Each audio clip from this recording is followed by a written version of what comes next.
Assalamualaikum warahmatullahi wabarakatuh. Hai teman-teman, kembali lagi bersama saya Winda Ananda dengan NIM A1C3181039 dari Program Studi Pendidikan Fisika Universitas Jambi. Nah, pada pertemuan kita kali ini, kita akan membahas materi fisika yang berjudul Hukum Newton. Tentu teman-teman semua sudah tahu apa itu hukum Newton, karena kita telah mempelajari hukum Newton sejak dari SMP dan SMA. Namun, pada kesempatan kali ini, kita akan membahasnya lebih dalam, lebih luas, tentang apa itu hukum Newton.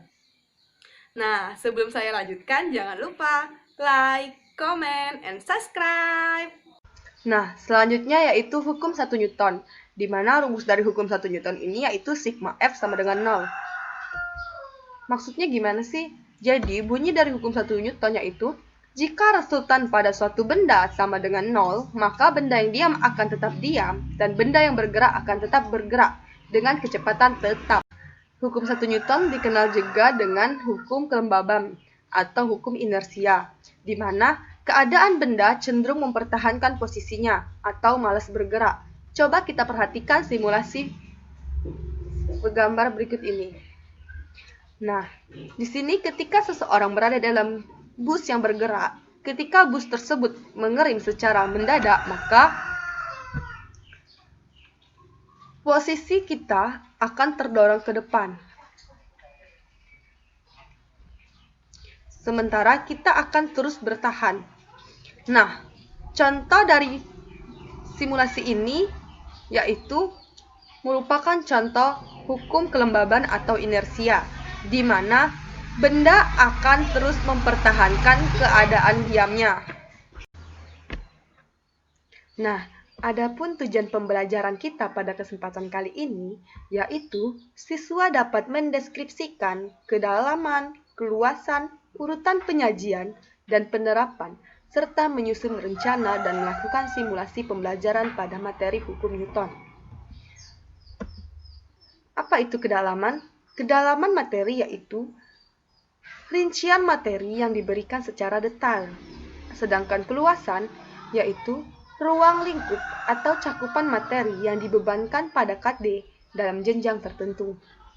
Mari kita lihat hukum Newton pada materi SMP dan materi SMA. Nah, di sini terlihat jauh perbedaannya, kedalaman dan keluasan materi yang dibahas pada SMP dan pada SMA. Pada SMP dilihat di sini hanya membahas apa itu hukum Newton pertama, hukum Newton kedua, dan hukum Newton ketiga. Sementara pada materi sekolah menengah atas, hukum Newton dibahas lebih mendetail, yaitu hukum Newton tentang gerak, hukum Newton 1, hukum 2 Newton, hukum 3 Newton, serta akan dibahas aplikasinya, yaitu gerak pada bidang datar, gerak pada bidang miring, gerak yang dihubungkan dengan tali, gerak dalam lift, gerak yang dihubungkan melalui sebuah katrol. Selain aplikasi, akan dibahas juga yaitu dinamika gerak melingkar beraturan, seperti bola yang berputar horizontal ataupun ayunan planikal. Nah, dari perbandingan materi pada SMP dan SMA, terlihat bahwa kedalaman dan keluasan materi hukum Newton yang disajikan pada SMA jauh lebih mendalam dan jauh lebih luas materi yang akan dibahas. Nah, selanjutnya yaitu urutan penyajian materi. Yang pertama hukum Newton 1, yaitu atau yang biasa disebut dengan hukum kelembaban atau moment inersia. Yang kedua hukum 2 Newton, yang ketiga hukum 3 Newton, dan yang terakhir aplikasi hukum Newton. Baiklah, sedikit saya akan membahas apa itu hukum Newton jika teman-teman semua sudah lupa. Nah, baik, kita lihat simulasi di sini. Seseorang yang sedang duduk di bawah pohon yang bernama Sir Isaac Newton pada saat itu terjatuh atau tertimpa apel di kepalanya. Kemudian ia berusaha mencari mengapa apel tersebut bisa jatuh. Jadi dapat disimpulkan adalah hukum Newton merupakan sebuah hukum yang mendeskripsikan tentang hubungan gaya yang dialami oleh suatu benda dan geraknya.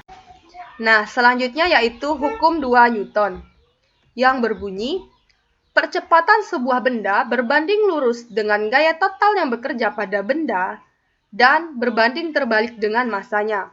Arah percepatan sama dengan arah gaya total yang bekerja pada benda. Nah, rumus dari hukum 2 Newton yaitu sigma F sama dengan M kali A, di mana sigma F adalah gaya total yang bekerja pada benda dengan satuan Newton, M adalah massa benda, dan A adalah percepatan benda.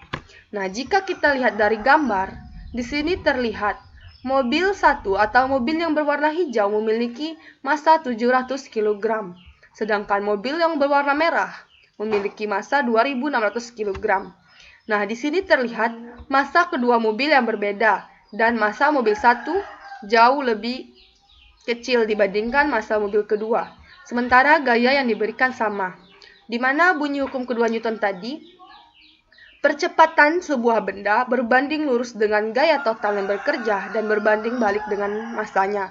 Artinya, jika diberi percepatan dan gaya yang sama, maka percepatan yang lebih cepat yaitu mobil yang berwarna hijau, karena ia berbanding terbalik dengan massanya, yang artinya jika massanya lebih kecil maka percepatannya akan lebih besar.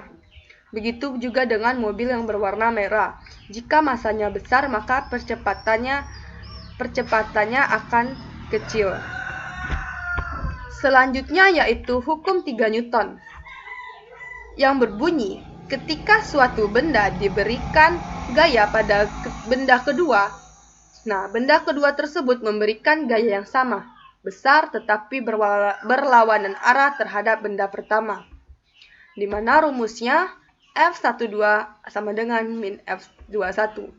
Nah, hukum 3 Newton ini disebut juga hukum aksi dengan rumus F aksi dan sama dengan reaksi.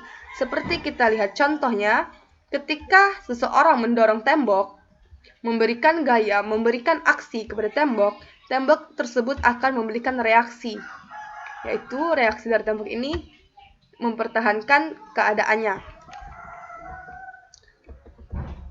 Nah, hukum 3 Newton ini memiliki 3 persamaan. Yang pertama, gesek, di mana rumusnya yaitu Fg sama dengan nu kali N, di mana Fg adalah gaya gesek, satuannya Newton, dan nu adalah koefisien gesekan, dan N adalah gaya normal. Selain gaya gesek, hukum 3 Newton juga memiliki persamaan yaitu gaya berat, di mana W sama dengan M kali G, dengan W adalah gaya beratnya, M massa benda dengan satuan kilogram, dan G adalah gravitasi bumi. Selanjutnya, selain gaya gesek dan gaya berat, memiliki gaya sejenis. S sama dengan Rho kali G, atau S sama dengan W per V, di mana N sama dengan berat atau berat jenis dengan satuan Newton per meter pangkat 3, W adalah berat benda dengan satuan Newton, V adalah volume benda dengan satuan meter pangkat 3, dan Rho adalah massa jenis. Selanjutnya, kita akan membahas aplikasi hukum 1 Newton. Nah, di sini terlihat ayunan bandul. Pada bandul sederhana, bandul akan terus bergerak jika tidak ada gaya yang diberikan kepada bandul tersebut. Selain kepada bandul, aplikasi lain dari hukum 1 Newton yaitu, nah, ketika di sini terlihat pada sebuah meja ada kertas yang di atasnya ada sebuah gelas. Nah, ketika kita menarik kertas, maka dengan cepat, maka gelas yang berada di atas kertas tadi tidak akan bergerak. Selanjutnya, aplikasi hukum 2 Newton pada prinsip kerja lift. Nah, di sini terlihat ada berat. Nah, ketika lift dipercepat ke bawah, lift tidak bisa memberikan gaya ke bawah pada orang. Maka sebagian dari gaya gravitasi digunakan untuk mempercepat orang tersebut ke bawah. Selanjutnya yaitu seseorang yang mengendarai mobil dengan kelajuan. Ketika kendaraan melaju, kendaraan akan terus mendapat percepatan yang berbanding lurus dengan gaya dan berbanding terbalik dengan massa. Nah, selanjutnya yaitu aplikasi dari hukum 3 Newton. Yang pertama yaitu ketika roket mengeluarkan bahan bakar, maka bahan bakar akan memberikan gaya ke bawah, yang kemudian roket akan menerima gaya yang memiliki arah ke atas, sehingga roket tersebut bisa meluncur. Selain dari roket, aplikasi hukum 3 Newton lainnya yaitu ketika kita mendayung perahu. Tentu kita semua pernah melihat atau kita sendiri yang menggayung perahu. Pernah tidak teman-teman berpikir, kenapa sih ketika kita mendayung perahu ke belakang, kita malah melaju ke depan? Hal ini terjadi karena adanya aksi dan reaksi, di mana penggayung akan mendorong air ke belakang sebagai aksi, dan sebagai reaksinya ialah air akan memberikan gaya kepada perahu, sehingga perahu tersebut akan bergerak ke depan. Nah, tanpa kita sadari, banyak sekali ya teman-teman aplikasi dari hukum Newton dalam kehidupan kita sehari-hari. Nah, mungkin teman-teman bisa mencari atau mengamati benda-benda yang memiliki merupakan penerapan dari aplikasi hukum Newton. Jadi demikianlah yang dapat saya sampaikan. Semoga bermanfaat. Lebih dan kurangnya saya mohon maaf.